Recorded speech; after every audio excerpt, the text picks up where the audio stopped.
Então, meus amigos, o pensamento, vejam só, como fonte de energia, interage tanto no estado psíquico como na matéria, transformando-se como em fonte geradora de saúde e de paz, como também pode gerar distúrbios psicológicos e distúrbios físicos.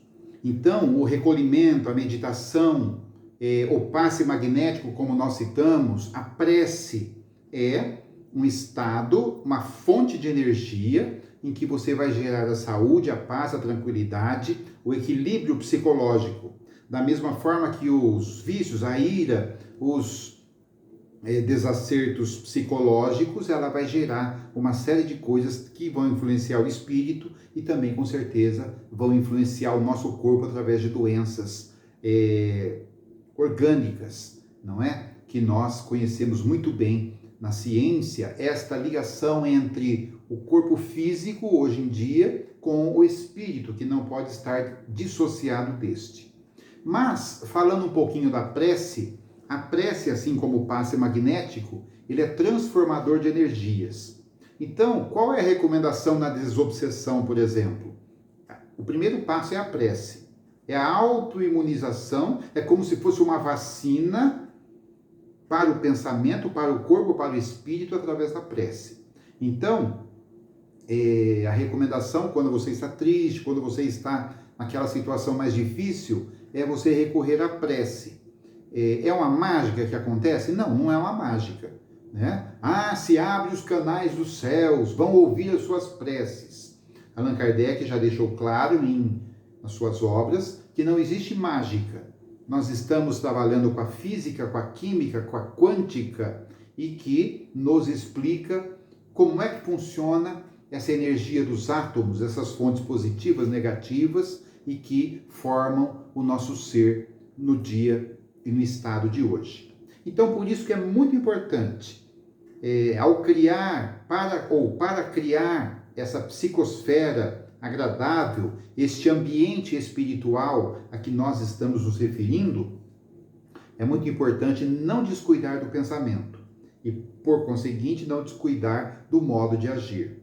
Utilizar o recurso da oração, da meditação, do bom pensamento, despoluindo a psicosfera que está ao nosso redor.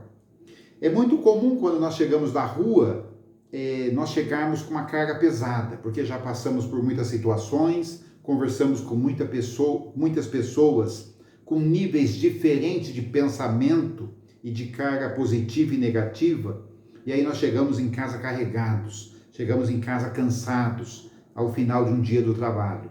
E aí então, qual a primeira coisa que você quer fazer quando você chega em casa?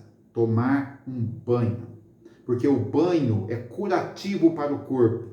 O banho, ele limpa aquelas energias negativas, ele limpa aquelas células mortas que se decompuseram no seu corpo durante o dia, não é? Aí você renova o seu corpo com o sabão, com o desodorante, com o shampoo, e aí você, quando sai do banho, como é que você se sente? Leve.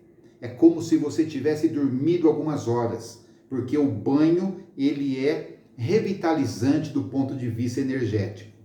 Mas aí nós perguntamos assim, e o pensamento? Como é que nós vamos, por exemplo, limpar o pensamento?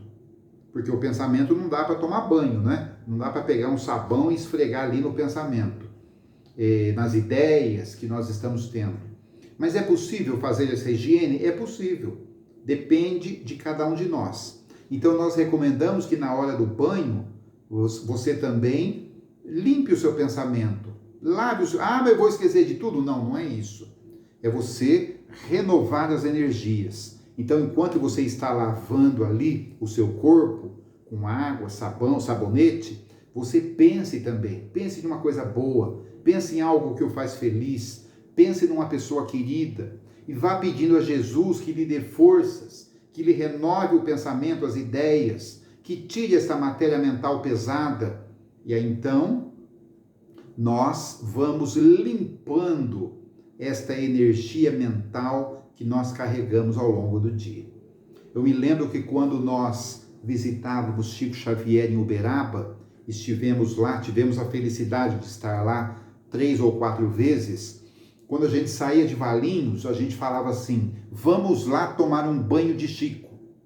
O que é tomar o banho de Chico? Tomar o banho de Chico é estar perto dele, com aquela energia, com aquela aura que ele tinha, com aquela expansão de pensamentos positivos que o Chico tinha, e a gente saía de lá renovado.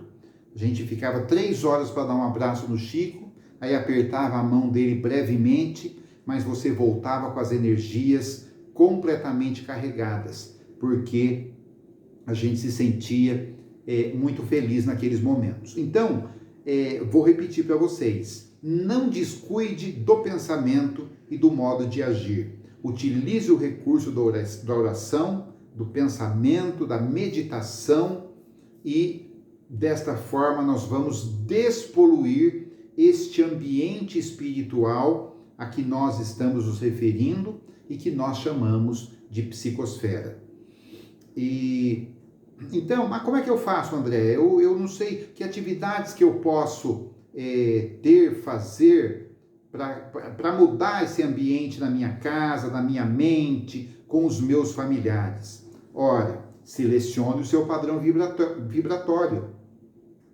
Se nós chegamos em casa e a primeira coisa que nós fazemos é ligar, por exemplo, num programa policial,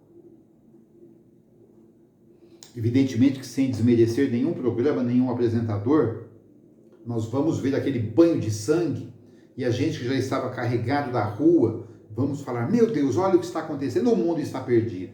Então nós não renovamos essa energia psíquica, mental. Então selecione seu programa de TV, selecione o livro que você vai ler, selecione a música que você vai ouvir. De repente uma música mais suave, mais agradável. Agora, se você coloca uma música muito agitada, uma música muito dançante, vamos dizer assim, naquele momento, não vai ajudar você a renovar suas energias espirituais. Então, é isso. E como é que a gente renova também a energia espiritual? Renovando as nossas atitudes. Ora, a doutrina espírita é um convite para a renovação, é um convite para a reforma íntima. Então nós temos que deixar de lado velhos ranços, velhos preconceitos que limitam a nossa psicosfera, que limitam o nosso pensamento, que impedem esses ranços passados, que já vêm de outros tempos, de outros tempos remotos, não é? E que realmente deixam aí muito marcado no nosso espírito e no nosso corpo também. Paulo, o apóstolo Paulo de Tarso, escreveu lá na Bíblia, em Romanos, capítulo 12, versículo 2, ele dizia o seguinte: não tomeis por modelo este mundo, mas transformai-vos, renovando vossa mente. Vou repetir para vocês. Diz Paulo de Tarso: não tomeis por modelo este mundo, mas transformai-vos, renovando vossa mente. Então é evidente que nesse pensamento de renovação mental, de recriação da nossa psicosfera, não cabe mais aquele pensamento, aquela síndrome de Gabriela, não é? Eu nasci assim, eu sou sempre assim, eu vou ser sempre assim, porque era assim quando eu cheguei. Então, nós que somos espíritas, como diz Dr. Bezerra de Menezes, nós que somos espíritos espíritas, nós precisamos da renovação a cada dia. E a renovação de atitudes não significa apenas mudança de hábito e costume, mas é uma renovação total no nosso modo de sentir as coisas, no nosso modo de agir no dia a dia, no nosso modo de pensar. Porque muitas vezes a gente pensa com preconceito, já pensa de forma negativa.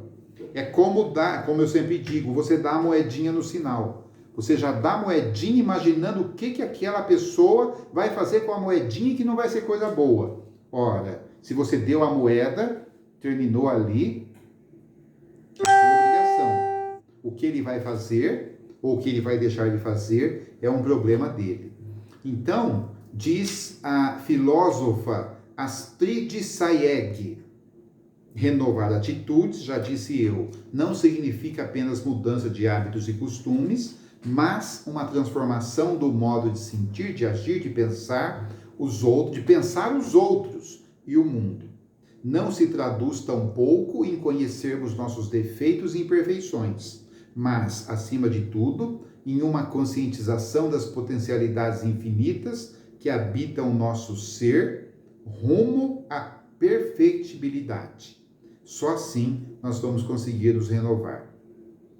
Gente, o codificador Allan Kardec nos disse o seguinte sobre a renovação espiritual. Reconhece-se o verdadeiro espírita pelo esforço que faz para melhorar-se, lutando contra as suas imperfeições. Infelizmente, sem caber aqui nenhuma crítica, nenhum companheiro, nós observamos companheiros, pessoas que desfilam pelo Espiritismo durante 30 anos. Elas entram no Espiritismo, mas o Espiritismo não entra nelas. Por isso, essa observação de Allan Kardec, muito apropriada para esse momento de nós que queremos mudar essa psicosfera. José Herculano Pires, o grande José Herculano Pires, no livro O Homem Novo, ele diz: ninguém vira santo por meio de fórmulas. Então não há fórmulas para virar santo, não há fórmulas para mudar, não há fórmulas para se renovar. Tudo depende de nós. Nós é que somos determinantes da nossa vida, do nosso pensamento, da nossa energia, da nossa comunicação. E quando nós nos comunicamos, nós estamos gerando esta massa mental que nós chamamos de pensamento. Então, tudo que nós falamos, tudo que nós pensamos, nós geramos esta energia mental.